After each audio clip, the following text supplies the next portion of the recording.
Hello, everybody. Welcome back to another Bleach 5e update. We are now on update number 28, and I don't know if it's just because of the holidays, but it feels like it's been forever since the last update. So, obviously, there's a lot of new things being done this time around with the video coming out after the hotfix. So, that's probably why.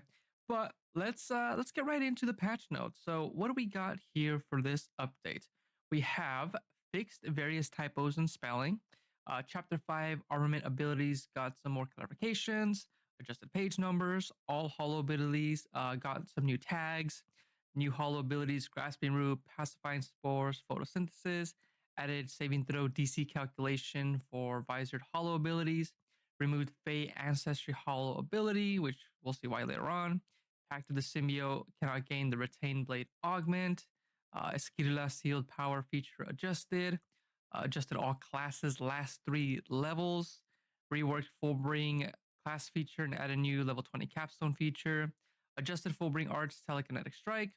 New Fullbring Arts, Stat Strike, Imposter, Roving Name, Uncanny Dodge, Ear for Deceit, Eye for Detail, Insightful Fighting, Steady Eye, Unerring Eye for Weakness, Aspect of the Wilds, Nature Speaker, Power of the Wilds, Frenzy, Telekinetic Propel, Greater Telekinetic Propel, Rebounding Field, Magic Item Infusions, Expanded Infusions, new Arankar class capstone feature, Unmasked, Human Versatile racial feature changed, Quincy Gemished half-breed versatility feature changed, removed the healing from Resurrection, Brawler combination nerf, new human spell major matter manipulation, reworked Fullbringer assassin subclass and renamed to Rogue, reworked Fullbringer Infusionist and Psychomancer subclasses. The number of Fullbringer arts gained is nerfed from 3 to 2, reworked all the feats, combined boons into feats as voted by Discord poll, added new feats and feat types, and the feat section got a makeover. So, a pretty big list of changes for this update. Now, I'm not gonna, well, I might go through some of these one at a time, but I really want this video to focus on the feats and the feat rework. So I'm definitely gonna do that first, and then maybe afterwards I'll touch on some other stuff on the patch notes. But I don't know how long the video is gonna be, and I assume it's gonna be pretty long like all the others. So I might just split this up in 2 different parts. But that's the main patch notes that dropped on the 7th of last month. And then we have the hot fix for this month, which is fixed various typos in spelling, updated various wording across many abilities, fixed Gemish Quincy Happy versatility feature, didn't properly list the new feat types, corrected feat type classifications within some feat descriptions, changed mute Zanpakuto feat, adjusted the wording, buffed improved critical, added another restriction, and buffed brutal edge. Updated requirements for some hollow abilities, such as Devil Sight requiring Devil creature type. Updated spellcasting wording and added the variant spell point info in Chapter 6, so no need to reference the Dungeon Master's Guide now. Added damage progression into info in the preface. Buffed Draconic Ancestry, wings gained at 4th level instead of 5th. Buffed Kaido Prodigy, 1 use of Healer's Kit to cast a cantrip instead of 2. Also clarified it costs no SP. Changed Monster Within fee, added a May clause to it. Changed Ooze Ancestor fee, clarified you turn into an ooze-like creature. Changed Specialized Armaments, added a Mute Zanpakuto as a restriction. Buffed Karate Martial Techniques feat. Haito Uchi now grants SP. New feats, Dedicated Warrior, Medley of the Tides, Alchemical Precision. Adjusted the Siren Bounce tribe for the Bounce class. Buffed Shrift feat prerequisite from 16th to 15th level. And adjusted the Nahom adjusted Soul Absorption class. Oh my god, I can't spoke. Adjusted Nahom, adjusted the Soul Absorption feature, new 11th level feature Nachfolger, and moved Inscribe Shrift to 15th level, updated page numbers, and then added the updated PDF to the Google Drive. So, lots of changes, lots of fixes. Let's first start off with going through the feats. Before we move on, I need to give my patrons a big shout out for being supporters of me and the project. Thank you guys so much. Thank you for being part of this community at any tier that you're currently at. Thank you guys so much. I'm glad to have you guys here by my side, and I hope to see you guys with me at the finish line when we get this book taken care of and finished. Thank you guys so much. And with that said, let's move on to the video.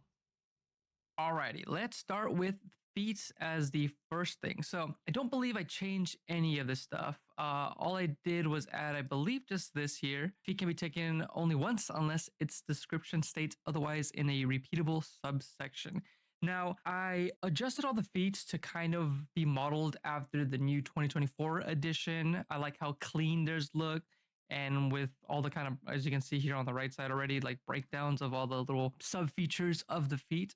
So I was a big fan of that, as well as a new feat categories. Now I have already previous categories like Hakuda, Hoho, Kido, Origins, Zanjutsu, and I did have a Quincy as well previously, but I removed that just to kind of have as few categories as possible. I could be convinced to add more categories like Quincy specific feats, Shinigami specific, Fullbringer specific, balance specific, all that, but I just feel like that would be an unnecessary addition. But I could be convinced otherwise. Because there's some feats that is it like let's say for example Rason Tenkai. Is that a Kido feat or is that a Quincy feat? Now, if you're a Quincy and you're like with one of the spellcaster subclasses, that would be, if it tells you to get a keto feat, it'd be great to pick that feat up. But you can't because it's not classified as a keto feat, it's classified as a Quincy feat. So there's kind of feats that can kind of be within two different categories. I don't really want to have feats that are more than one category, except for like they are pre-existing feats, which kind of are here, but that's something, like I said, I could be convinced otherwise. That's kind of what's kind of different with the categories. We got the recommended feat changes still there. Existing feats classified. These, I believe some got changed and updated for some feats that I didn't include previously. So they should all now be included and changed. Obviously, the newest one really being the origin feat, which was basically one of the newest ones from the new edition. So that's kind of the biggest change. So some things got added onto here. But let's go ahead and start with the origin feats. First one we have is the aberrant ancestry. Now we have a lot of ancestry feats, and these are primarily for the Nacido. And this is just really to lock into a specific creature type and theme that you want to play as.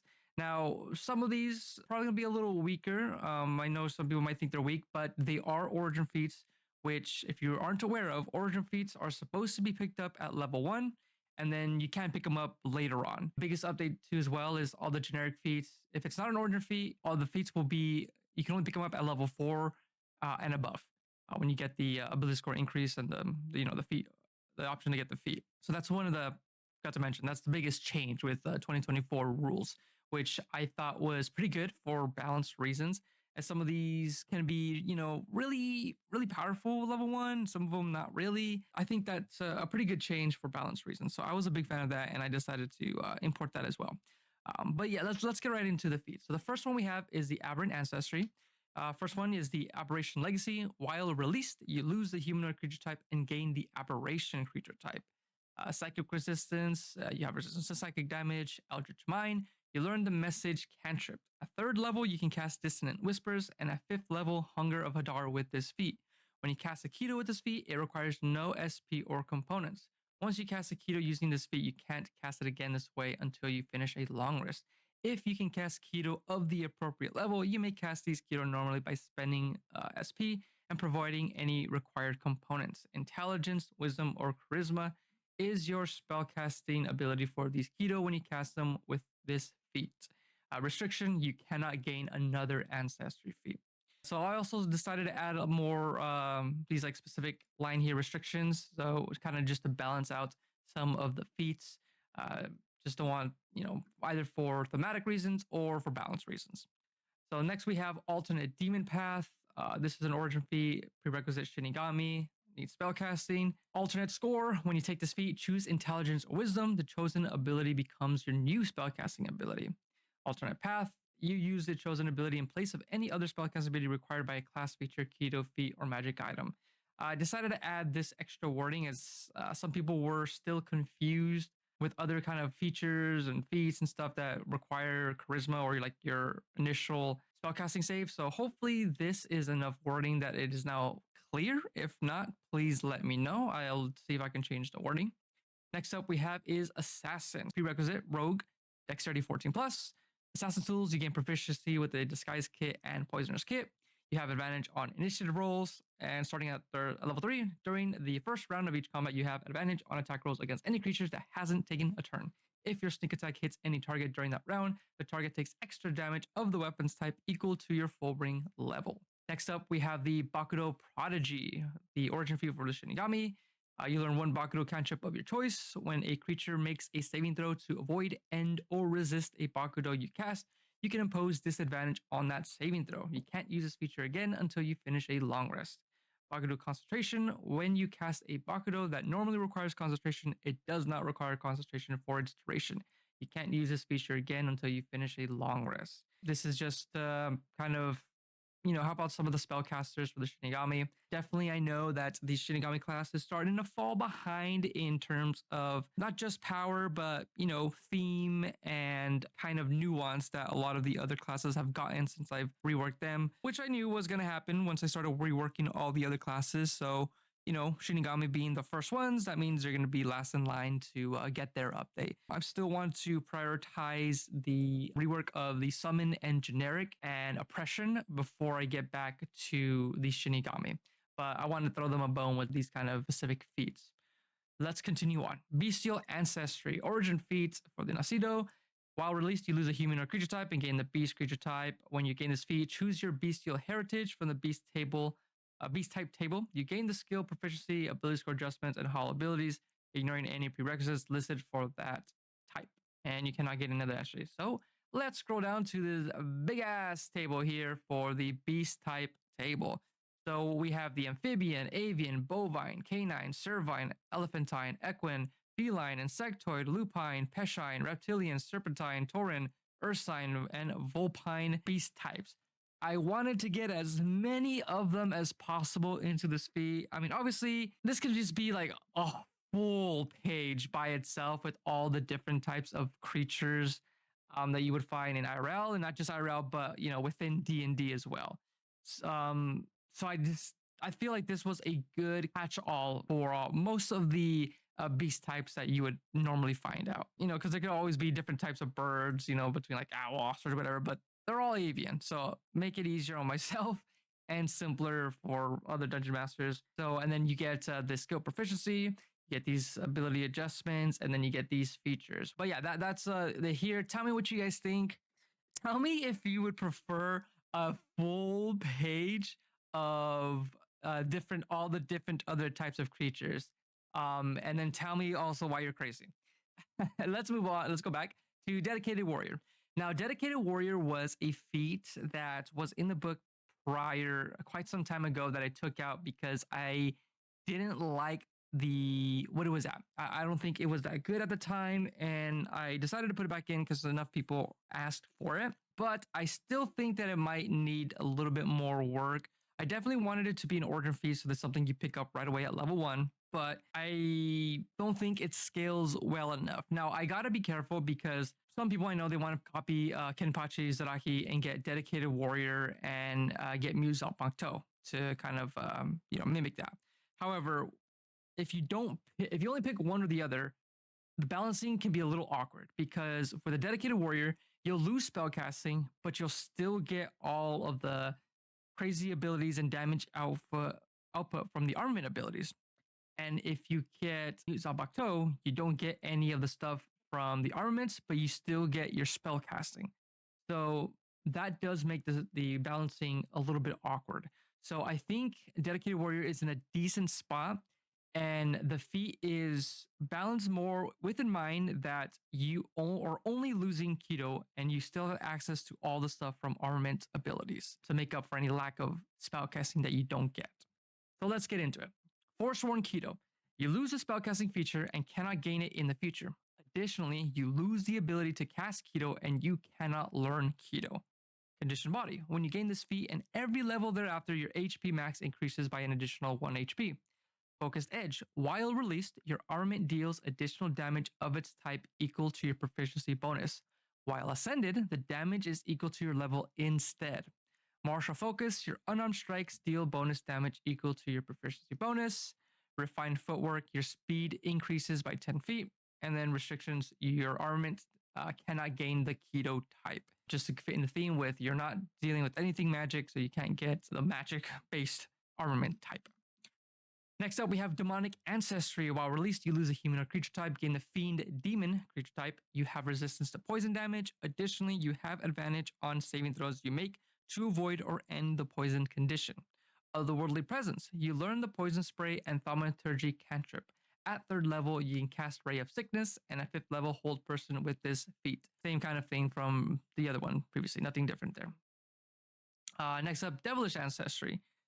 You lose humanoid, you gain the Fiend Devil, and you have resistance to fire damage. Additionally, you have advantage on saving throws you make to avoid or end the ignited condition. And then you learn Firebolt and Thaumaturgy. At 3rd level, you get Hellish Rebuke, and at 5th level, Darkness with this. And then you can cast those for freezies. Next up, we have Draconic Ancestry. This one's very similar to what you would see with the Dragonborn, modeled fairly closely after that. We have your Metallic Dragon that you can choose from, or the Chromatic, the different damage type. You gain the Breath of Weapon Hollow ability from this. You have resistance to the damage type chosen, Draconic Flight. When you reach character level 4, you gain the Wings Hollow ability. And that's it with the different kind of Draconic. Now, one of the other Ancestry feats kind of tells you in the description that you kind of gain the appearance of whatever type you're doing. That's something I didn't put in any of the other ones because, one, to save some space, and two, some of these, it's really hard to, like, for example, this one for the bestial ancestry, I can say, you take on an appearance of the bestial type, but then that's kind of like, how much of that do you take after them? So I wanted to leave that broad and blank for you and your dungeon master to think about and talk about instead of, me kind of imposing that. Because it's kind of, I think that can be fairly subjective. So I don't think I wanted to codify that in the book. If that is something that you guys want me to do, let me know, and I will put some thought into that on how to do that and for each specific ancestry. Next up, we have Early Manifestation. This is for the origin feat for the bounce. You get Awakened Potential. You gain 1 generic armament ability of your choice or 1 augment for an armament ability from your base armament type. Telepathic connection. You and your doll can communicate with each other telepathically out to 60 feet. This is just to get a little power boost that's, kind of that we saw from Jin. If you don't know the balance or watch the filler arc, you're not going to have any idea, but this feat is kind of modeled after him where he was able to release his doll a lot sooner than most other people. But yeah, next up we have the Elemental Ancestry. Same thing, it's got a pretty big table here. While released, you lose a humanoid creature type and gain the Elemental creature type. When you gain this feat, choose your elemental heritage from the elemental element type table. You gain the level 1 benefit, the damage resistance, and the feature listed for that element. You learn the cantrip listed at level 1 for your element type, and at 3rd and 5th level, it's different, and then the same kind of free casting. And then we have Elemental Armament. If you gain an armament and are able to choose its type, it must be the same type as the element you selected for this feat. Now, I did forget, I do have to change this. I need to specify that it's your base type has to be the element, not all of them. It's just your base type. So that's something I do have to fix. Okay, so let's look at the elemental table. So we have Earth, which you get resistance to bludgeoning, you get Earth Walk, you can move across difficult terrain without expending extra movement if you are using your walking speed on the ground or a floor. Level 1, you get Mold Earth. Level 3, Earth Tremor. Level 5, Erupting Earth. Element for Fire, resistance to fire. Heated Body. While released, a creature that touches you or hits you with a melee attack while within 5 feet of you takes 1d4 fire damage. Produce Flame, Burning Hands, Flame Blade. Water, resistance to acid. Amphibious, you get the Amphibious Hollow ability. Acid Splash, create or destroy water. Water Walk, and then Wind. Resistance to lightning. Unending Breath, you can hold your breath indefinitely while you're not incapacitated. It's Shocking Grasp, Featherfall, and Levitate. Now, I know it's a little weird getting some lightning abilities with wind, but that's kind of how it is. I mean, this is mainly based off of the Genasi races, so they kind of get that picked up. There's not a lot of good wind abilities. I could change these to be more wind based, like resistance to like bludgeoning or piercing or something to be more in line with what wind would do. But yeah, I feel like this is fine. But it's just modeled after what it is in base D&D. So let's continue on. Fey Ancestry. So the previous Fey Ancestry holo ability got removed because we got this one here. So I didn't want to get the two kind of mixed up and use the same names. So Fey Ancestry, while released, you lose it, you can become a Fey. Fey Resilience, you're immune to the charm condition. Trance, you don't need to sleep and magic can't push you to sleep. You can finish a long rest in 4 hours if you spend those hours in a trance-like meditation during which you retain consciousness. Some of this is pretty similar. It's like close to what the elves would get in, normal D&D. And then you get Druid Cantrip, 3rd level Fairy Fire, 5th level Enlarge Reduce, same casting. Next up, we have Hado Prodigy. You learn one Hado Cantrip of your choice. Your spell attack rolls can score a critical hit on a roll of 19 or 20 on the D20. Hado Cascade. On your turn, when you use your action to cast a Hado of 1st level or higher, you can use your bonus action to cast a Hado Cantrip with the casting time of 1 action. Once you use this feature, you can't do so again until you finish a long rest. Next up, we have Kaido Prodigy. You learn a Kaido Cantrip, Healer's Focus. You can use a Healer's Kit as a spellcasting focus for your Kaido. You can expend 1 use of a Healer's Kit to cast a Kaido Cantrip without spending SP. Next, we got the Kliegenmeister, one of the new feats as well for the Quincy. Strength or Dexterity 13 plus, and you gain the following benefits. Weapon training, you gain proficiency in melee weapons with the Finesse property. Alternate form, when you release your armament, you may have it take on the form and statistics of a melee weapon you're proficient with. You may use your armament's damage dice instead of the chosen weapon's damage. Shift form, while released as a bonus action, you may have your armament change its form and statistics into another melee weapon you're proficient with. You may use your armament's damage dice instead of the chosen weapon's damage. Next up, we have Medley of the Tides for the Siren Bounce subclass. Now, this one here, your Charming Magic Keto costs 1 less SP, minimum 1 SP. Additionally, the following keto is added to your Charming Magic Keto. So at 3rd level, you now get Create or Destroy Water, Healing Word, 5th, Aura of Vitality, Water Breathing, 7th, Control Water, Dominate Beast, 9, Commune with Nature, Cone of Cold, 11, Freezing Sphere, Word of Recall, 13, Divine Word, Whirlwind, 15, Power Word Stun, Tsunami, and 17, Power Word Kill. I definitely want to show some of these spells here, especially the power words, as it's very thematic with this vocal-based caster that the Siren is. So next up, we have Monster Within, another bounce-specific feat. This one's particularly for the Pact of the Symbiote. Bestial spells. You may have spell attacks you make with your Symbiote Keto count as armament attacks. Natural weapon. You gain one of the following holo abilities of your choice. Bite, claws, hooves, horns, tail or tentacle, talons, or trunk.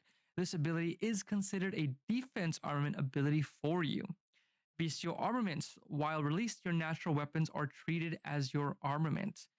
Symbiotic urge. If you start your turn with fewer HP than half your HP maximum, you must succeed on a DC 8 Wisdom saving throw or immediately move toward the nearest creature and use the attack action against that creature. If you are concentrating on a keto or under an effect that prevents concentration, you automatically fail this saving throw.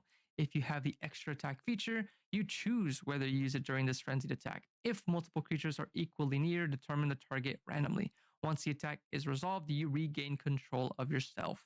Next up, we have the Monstrous Ancestry. Now, this one is one of the most versatile ancestries that you can get access to, as the monstrous creatures you would find in normal D&D are they vary widely in the different abilities, appearances, and stuff that they can do. So I wanted to keep this open as well for them. So you lose the humanoid creature type and you gain the monstrosity creature type. Elemental resistance, you gain the elemental resistance holo ability, ignoring its prerequisites. You gain the keen smell or keen sight holo ability. You gain the tail or tentacle holo ability. You gain the bite, claws, horns, hooves, stinger, talons, or trunk holo ability.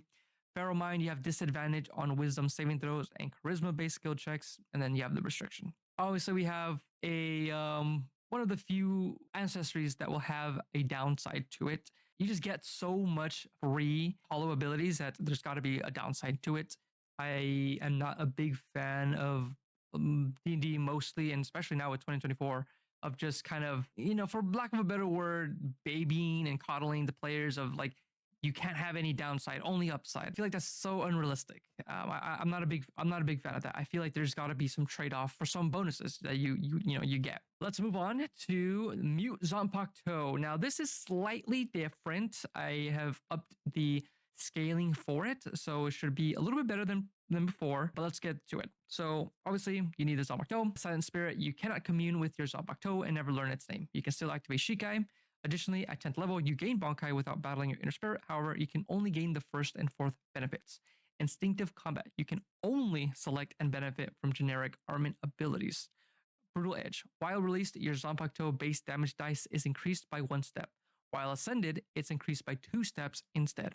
Crude Power, while released, your armament magic weapon bonus is doubled. While ascended, the bonus is tripled instead. Improved Critical, while released, your attack rolls with your Zanpakuto can score a critical hit on a roll of 19 or 20 on the d20. While ascended, you can score a critical hit on a roll of 18 through 20 on the d20 instead. Restrictions, you cannot gain the dual type or specialized armaments feats. Dual type is the newest restriction that I added to it. I did that because I think it's more of a thematic restriction.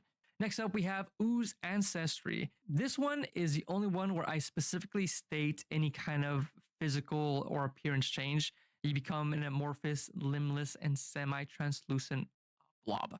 Mainly did that for this one because of the shape self sub feature here, which we'll go over in a moment. But this is the only one. So this is something that I was talking about earlier of something which you want me to include in some of these, in all of the ancestries or just some of them. Like, for example, Monstrous, this would be difficult to do so. And the Undead one, which we'll talk about later as well, because there's so many different types of, monstrosities and undead that like, it's a little hard of how I would describe it to kind of cover this wide variety of them. But let's continue on. You lose a human or creature type, gain the ooze creature type when released. You can squeeze through a space as narrow as 1 inch wide, provided you're wearing and carrying nothing.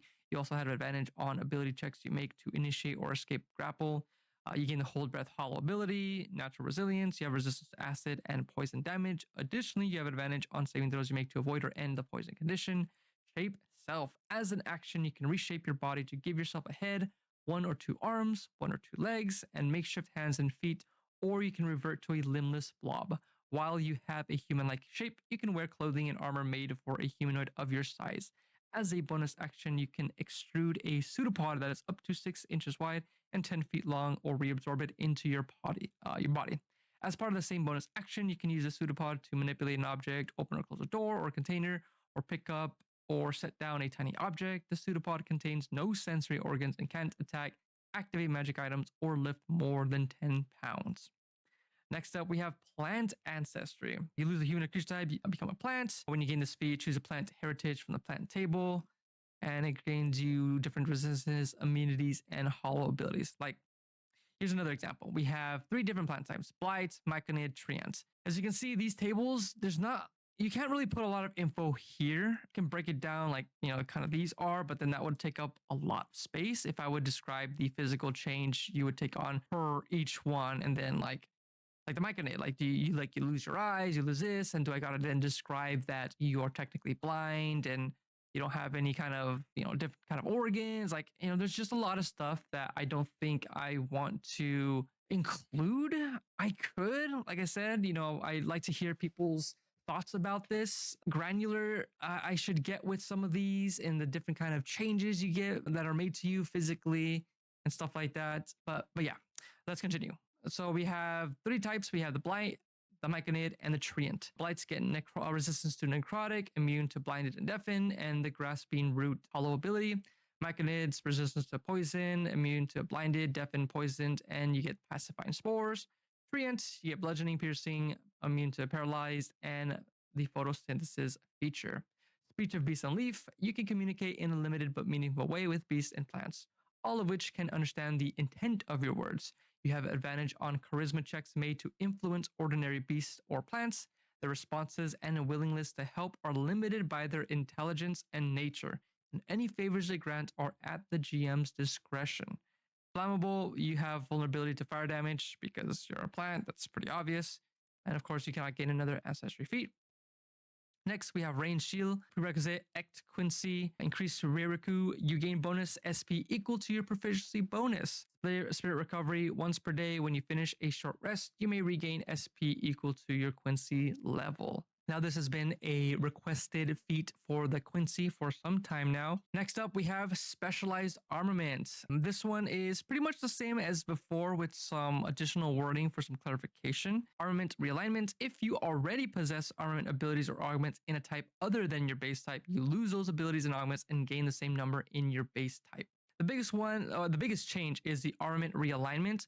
So since this is an origin feat, you would be able to pick it up at level 1, and as you can see, it's kind of open to anybody that can pick this up. And if you decide to pick it up later for like story reasons or lore reasons, whatever's going on, this will let you kind of reselect all your other stuff to go into the base type. Next up, we have a Substitute Shinigami. Origin feat, you have been bestowed the powers of Shinigami from another. You are considered a soul for meeting the requirements to gain Shinigami class levels. This is just to pick up for people to get into the Shinigami class. I am going to do similar stuff like this for probably the other classes, maybe like one for Quincy as well, since I know other people want to do some kind of like multi-classing stuff. Next up, we have Totem Warrior for the Brute Fullbringer subclass. You get Wild Heart. You gain proficiency in nature and survival. Animal Speaker. You can cast the beast sense and speak with animals keto, but only as rituals. Wisdom is your spellcasting ability for them. Rage of the Wild. Starting at their level, whenever you activate your rage, you gain one of the following options of your choice. Bear. You have resistance to every damage type except Force, Necrotic, Psychic, and Radiant. Eagle. When you activate your rage, you can take the disengage and dash actions as part of that bonus action. While your rage is active, you can take a bonus action to take both of those actions. Wolf, your allies have advantage on attack rolls against an enemy of yours within 5 feet. Next up, we have Undead Ancestry. While released, you lose the humanoid creature type and gain the undead creature type. And when you gain this feat, choose one of the type of undeads from the undead table and you gain additional stuff. So as you can see here, again, like the previous one, the beast, there's a lot of different undead here, so it'd be kind of weird to kind of go through and describe what each one does to you physically when this happens. Like I said, I think it's just best to kind of leave it all up to you and your DM to talk about and how things are changed. But like I said, feel free to comment below and change my mind. So let's go through these. Banshees, resistance to cold, fire, thunder, immunity, charmed, frightened, paralyzed, gas, resistance to necrotic, immunity, frightened, ghost, resistance to acid, cold, necrotic, immunity, frightened, grappled, paralyzed, ghoul or white, resistance to necrotic, immunity, charmed, lich, resistance to cold, lightning, necrotic, immunity, charmed, frightened, and paralyzed, mummy, resistance to cold, necrotic, immune to charmed, frightened, paralyzed, revenant, resistance to necrotic, immune to the same stuff as previously, skeleton or zombie, resistance to cold, immune to exhaustion and frightened, specter or wraith, resistance to cold, lightning, necrotic, immune to grappled, paralyzed, prone. You are immune to the poison damage and the poison condition. Undead Fortitude, if damage would reduce you to 0 HP, make a con saving throw, DC 5 plus damage taken, unless the damage is radiant or from a critical hit. On a success, you drop to 1 HP instead. And then Radiant Weakness, you have vulnerability to radiant damage. Now, obviously, some of these have a lot more resistances and immunities in base D&D, but since this is only a feature that you would be able to get at level 1, you're not going to get access to all of those things, obviously. Let's continue on. Now we're going to go on to the general feats. A vast majority of the feats are within here. So the first one, we have additional armament. You gain an armament ability, qualify for repeatable. You can take this feat more than once. Nothing new there. We do have now Aegis Master for the bounce, specifically Pact of the Aegis. You increase your strength score by 1 to a max of 20. As an action, you can increase your shield's AC bonus by an amount equal to the bonus provided by your armament's magical weapon feature. This benefit lasts until the start of your next turn. Interpose Shield, when you're subjected to an effect that allows you to make a dexterity saving throw to take only half damage, you can use your reaction to take no damage on a successful saving throw if you are holding a shield. Next up, we have Alchemical Precision for the Sealing Chemiker, or Sealing Chemiker. I forget how that's pronounced. We have Distilled Aim. When you make a ranged weapon attack with a Ginto, you can use your Wisdom modifier instead of Dexterity for the attack roll. Focus Ginto. You may have your ranged weapon attacks with a Ginto be treated as ranged spell attacks. Next up, we have Bloodlust. Some of you might notice Bloodlust and a few others are from the Astarian's Book of Hungers. Now, I was very excited for that little supplement to come out because I was working on these feats and I was like, wow, what great timing that I can add some of these. And hopefully, some of these could be for the bounce or hollows. And I went through them, and honestly, I don't feel like a lot of them translated very well for this setting. This one I thought was pretty good. Didn't really need to change a lot to it. I did put a prerequisite of just bite, because that's something that you do need for it. But let's go through and see what it does. Increase your strength, dexterity, or constitution by 1, max 20. When you roll a hit point die to regain HP, you can treat any roll of 1 or 2 as a 3. Sanguine Feast. Once per turn, when you hit a bloodied creature that isn't a construct or undead with a bite attack, you can expend a hit die, roll it, and regain a number of HP equal to the number rolled plus your constitution modifier. You can use this feature a number of times equal to your proficiency bonus, and you regain all expended uses when you finish a long rest. Next up, we have BleachTYBW. Level 4, Wisdom 13 plus, and obviously requires Bleach. When using Bleach, the effects instead last until the start of your next turn. Natural Bleach, you can use Bleach at will, requiring no reaction. Next up, we have Blutvein Anhabin, level 8, Wisdom 15, and Blutranus. When you are subjected to an attack or keto, you can use your reaction and spend 10 SP to expend your Blutvein outward, forming an immobile, translucent barrier in a 10-foot radius centered on you. The barrier has 50 HP, AC 10, and lasts for a number of rounds equal to your proficiency bonus. Creatures cannot pass through or reach through the barrier unless you permit them to do so, or the barrier has 0 HP. The barrier remains for its full duration even if reduced to 0 HP, or you dismiss it no action, or you move more than 10 feet. Keto trigger. If the triggering effect was keto, the barrier absorbs and counters that keto if it's 6th level or lower. You regain a number of SP equal to half the keto's level. Additionally, if you would be targeted by a keto that deals damage or the barrier lies within the area of effect of a keto that deals damage, the barrier takes the damage first, and then any remaining damage affects you or creatures inside the barrier. Attack trigger. If the trigger effect was an attack roll, the attack automatically misses, and if the attacker is within 5 feet of you, they are shunted to an unoccupied space of the choice along the barrier's outer edge. While the barrier has HP, neither you nor any creatures inside the barrier can be targeted by attack rolls. Vein field. The area inside the barrier is difficult terrain for your enemies. Whenever an enemy creature enters the barrier for the first time on a turn, it must make a Constitution saving throw, DC equal to your Quincy spell save DC. On a failed save, the creature takes 66 necrotic damage and is drained by the same amount. I tried my best to adjust this to fit what we see with the canon material, and obviously with the anime helping out a little bit on what it kind of looks like. It's still a little hard because it's a little difficult to gauge how much of this is the ability itself and Yuha shenanigans and the almighty or whatever like soul king powers that he has. It's a little difficult to kind of try to separate like where is the line between all of those, but I feel like this is pretty good. Next up, we have Blut Arteria Einführen. Now, I definitely wanted to do a similar thing that Blut Vein has, but for the other one. So I decided to try to make something similar to it. So next up, we have this one here, level 8, Strength, Con, or Dexterity 15 plus, and then Blut Rainus, Arteria Surge. When you use Blut Arteria, oh my god, I can't spoke. You also deal +1 bonus damage for each 2 SP expended until the end of the turn. Arteria Einführen, while Blut Arteria is active, when you deal damage against a creature, they must make a Constitution saving throw, DC 8 plus your Strength modifier plus your proficiency bonus. On a failed save, the creature takes 66 necrotic damage and is weakened. At the end of each of its turns, the target can make another Constitution saving throw. On a success, they're no longer weakened. You gain a number of temporary HP equal to half the necrotic damage dealt to the target. If a creature's saving throw is successful or the effect ends for it, the creature is immune to this effect for the next 24 hours. You can use this feature a number of times equal to your proficiency bonus. You regain expended uses on a long rest. Next up is Chainmaster. Another feat for the bounce, specifically the Pact of the Chain.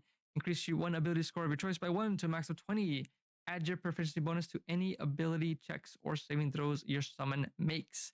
Attack retaliation. When you take damage from a creature your summon can see, your summon has advantage on its next attack roll against that creature before the end of its next turn.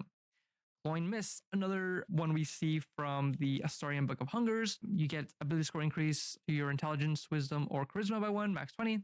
Arise Fog, you can cast Fog Cloud without spending SP, and you must finish a long rest before you can cast it in this way again. If you are able to cast Keto of its level, though, you may also cast Charm Person. What the heck? Grasping Miss. Whenever you cast Fog Cloud, non-magical flames in the Keto sphere are extinguished, and creatures other than you and your allies have their speed reduced by 5 feet while in the Keto's sphere. Next up, we have Dual Type. Shinigami or Bounce can pick this up. Your armament gains an additional armament type. When you gain an armament ability in the chosen armament type for the first time, you gain an innate ability of your choice from that type. Restriction, you cannot gain the Mute Zombok Toe or specialized armaments feats for obvious reasons. Love Bites. Increase one ability score of your choice by 1 to a max of 20. Enduring Pain. Immediately after you damage a creature with a bite, you can take a bonus action to give the target the charmed condition until the start of your next turn, or until you or your allies damage it. Once you use this benefit, you can't use it again until you finish a short or long rest. Point Blank Shot.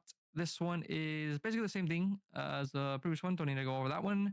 Quick Release. It is now a bonus action to release your armament.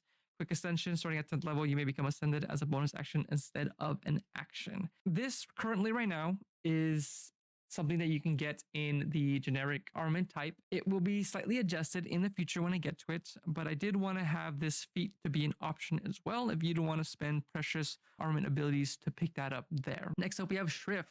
You gain a Shrift not possessed by another. This one, it used to be an epic boon, but now that epic boons have been kind of outdated, we now have this as a regular feat for obviously the Quincy, and you must have completed the engraving ritual. Next up, we have Sclavere. Now, this is slightly different than what it was before. I tried to go over this multiple times and go through the source material. Yeah, it's a really weird ability as it kind of varies a little bit. So let's go through it.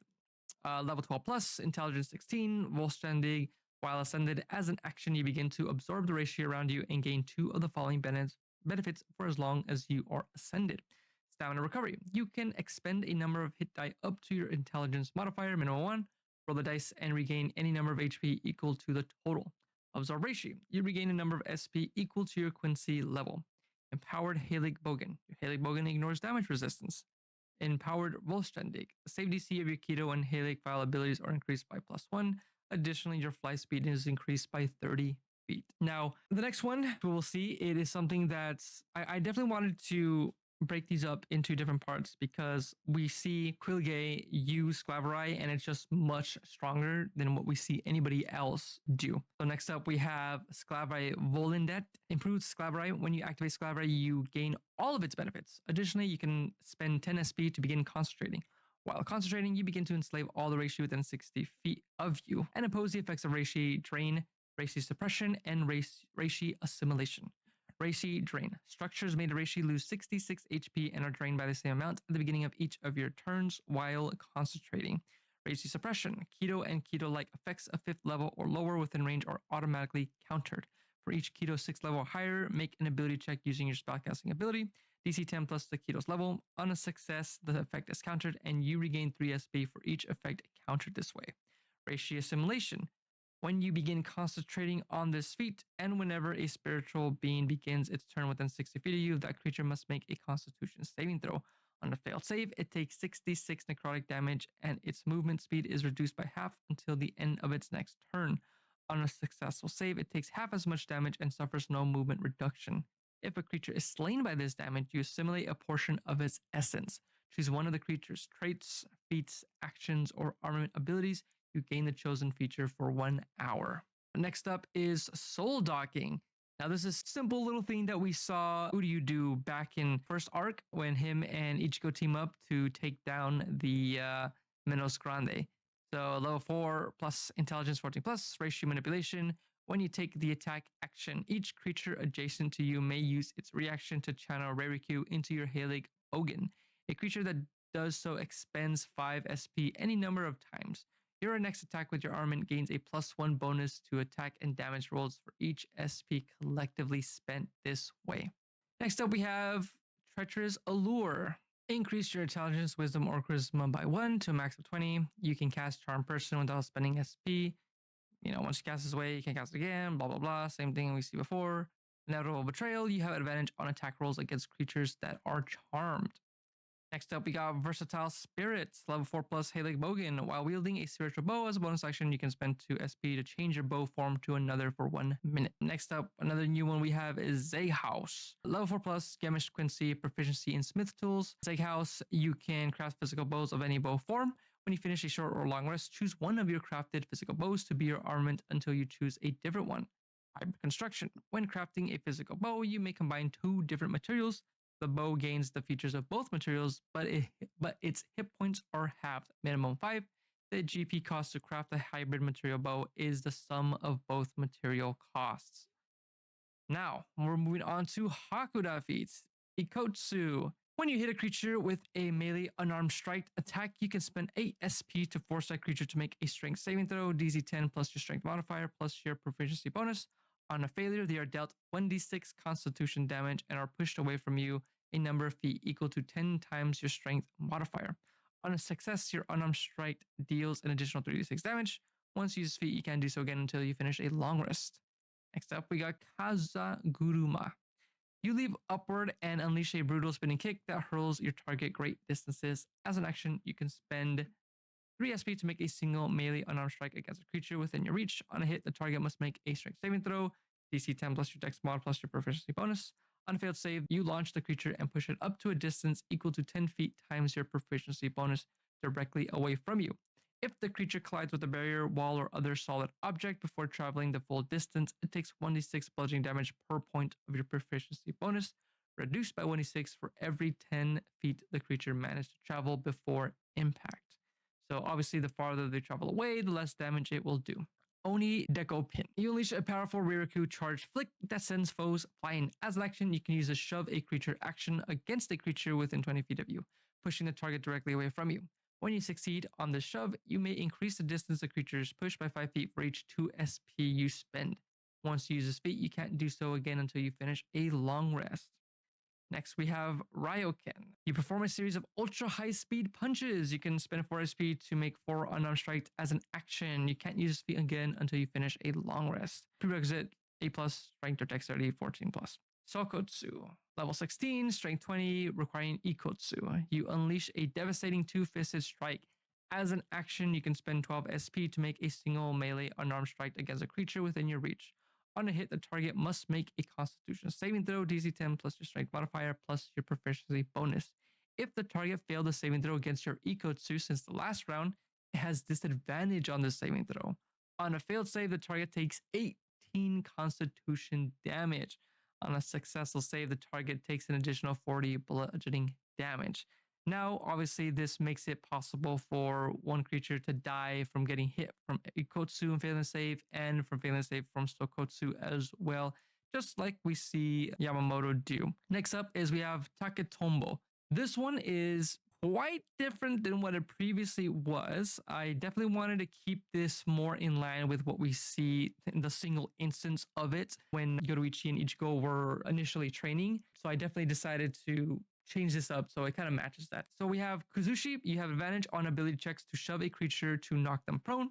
Diashi Harai, when you shove a creature and knock them prone, you may deal damage to it equal to your unarmed strike damage. Kashi Waza, when a creature attempts to grapple or shove you and fails the contest, you can use your reaction to attempt to shove that creature to knock them prone. Definitely more in line with what we see and what it's supposed to be. Next up, we have Karate Martial Techniques. Now, this is a new list of techniques to use for the Brawler. Now, I guess we should probably go back up to...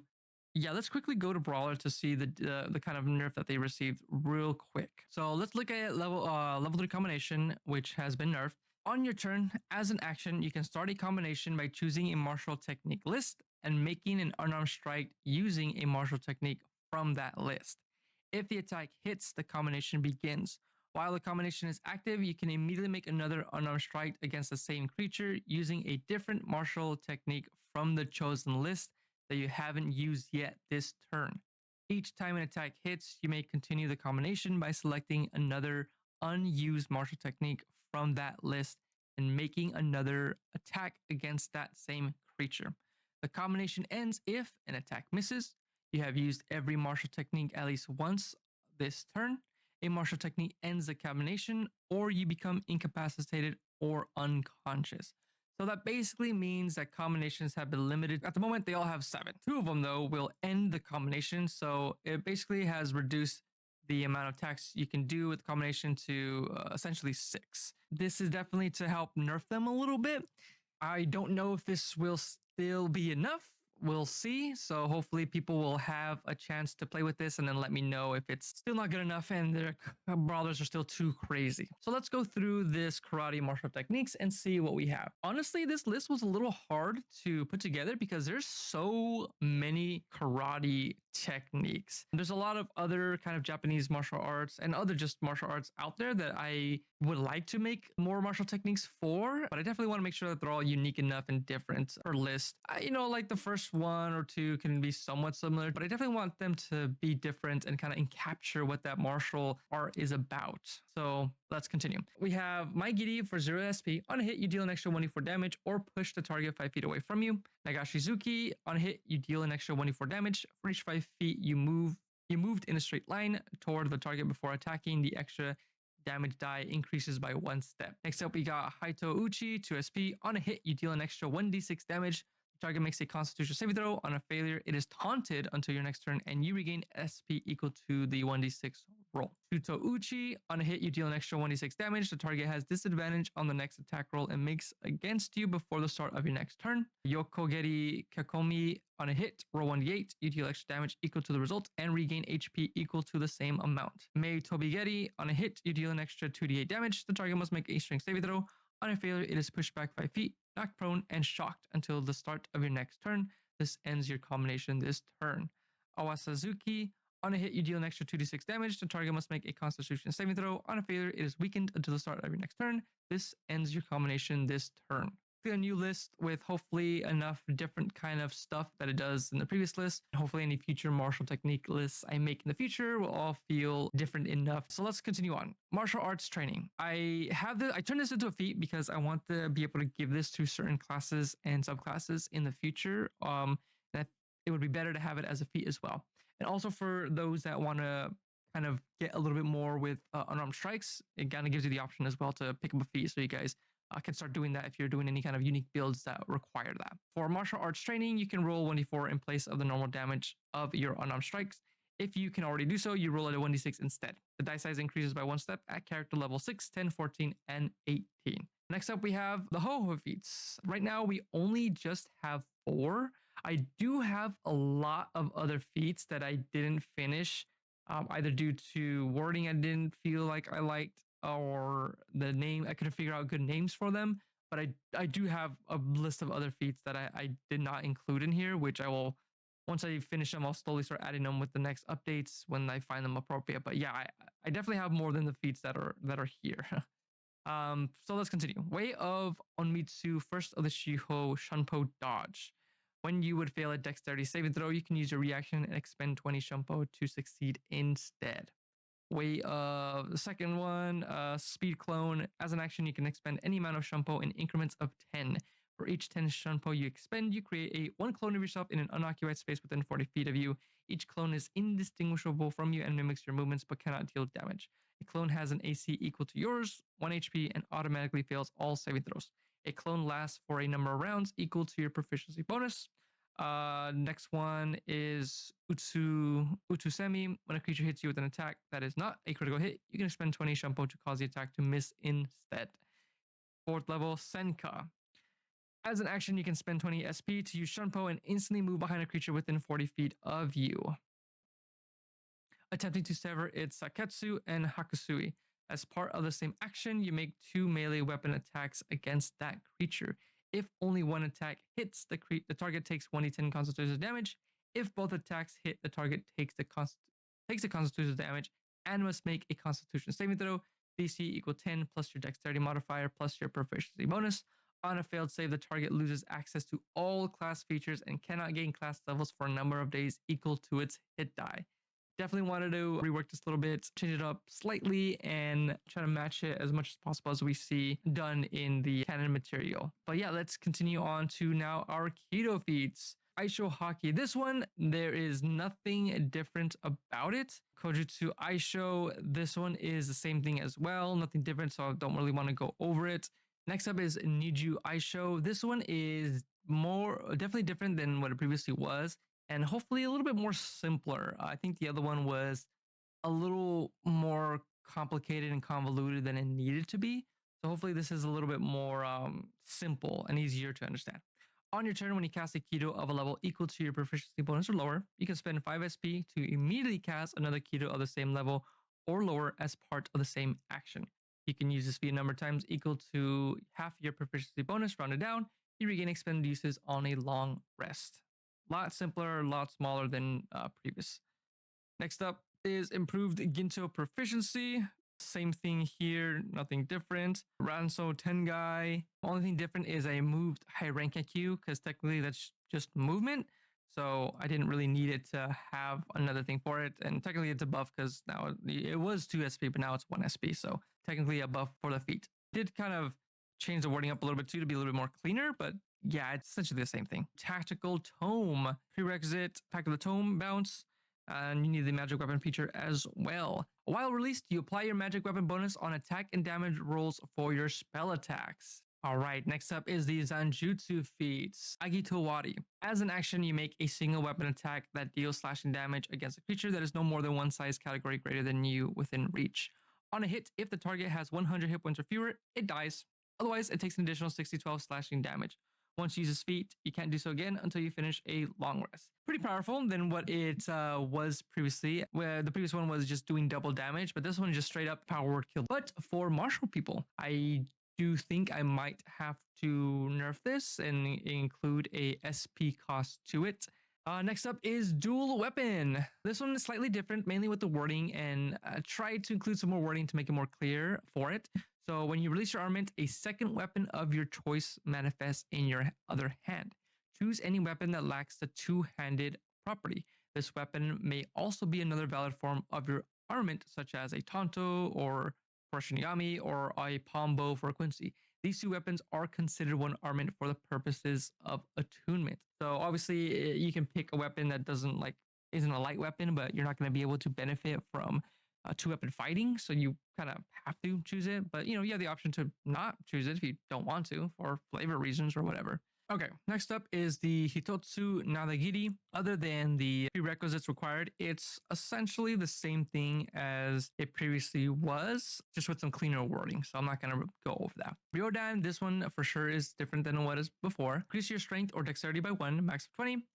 Melee, non-versatile slashing weapons you're proficient with gain the versatile property when you wield them. When wielding one with 2 hands, its base damage die increases by 1 step. Kamamen, as a bonus action, you take a focused stance. The next melee weapon attack you make against a creature has advantage and ignores physical damage resistance and damage reduction.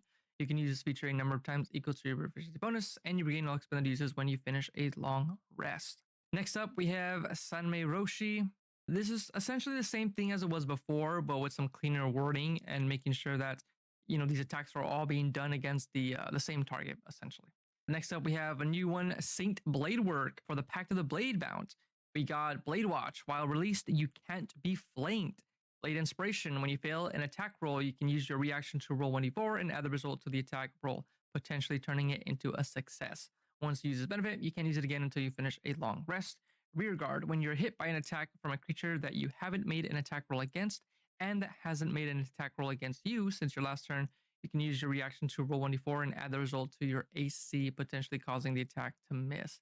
Now, essentially, the whole theme kind of for this is that your blade is, keeping watch for you, working in tandem with you, letting you know where there's enemies, rear guard when someone's attacking you from behind that hasn't, really entered combat yet. Altered sealed form, nothing's different from it, just updated wording, so we'll skip that. Next up, we have the epic boon feats. Now, I am not going to go over on any of these because they're pretty much the same thing that we would see in the Dungeons Mastered Guide with some updating wording. And if any of these were better in the new edition, I just use the newer edition versions, except the 2 that are specific here to the book, which is going to be the Boon of Seeker Kido, which basically is like before, nothing new there. And then Boon of Kenpachi, this one here, increase your strength or constitution by 1, max 30. Your base armament damage deals 1 additional damage die. Combat focus, when you make an attack roll a 1 or 2 on the 20, it is treated as a 3 instead. The strongest, when you hit a creature with a weapon attack, you can choose to turn that hit into a critical hit. You can use this feature a number of times equal to your proficiency bonus, and you regain all expended uses when you finish a long rest. But yeah, these are all the boons. Some of them have been adjusted a little bit to be a little bit more stronger than they normally would be, because some of them kind of are a little bit weak, honestly. But I tend to use any of the 2024 versions of these since they are a little bit more stronger. But yeah, that is going to be it. Another long one. Probably will make a second video going over some of the other changes. But that's basically all the feats reworked. Definitely more feats coming in. There's some feats for sure that I have for like specifically the summon, but I'm not going to do those until I get to that. But let me know what you guys think about the new, how they are. Let me know what you guys think of all the feats being broken down by their types, like we see in the newer edition, origin feats and this feat instead of all clumped together alphabetically. I definitely want to hear your thoughts on all of these. If you think some of these need to get nerfed, if some of these aren't strong enough, need to get buffed, any thoughts I like to hear below. Thank you guys so much, and I'll see you in the next video.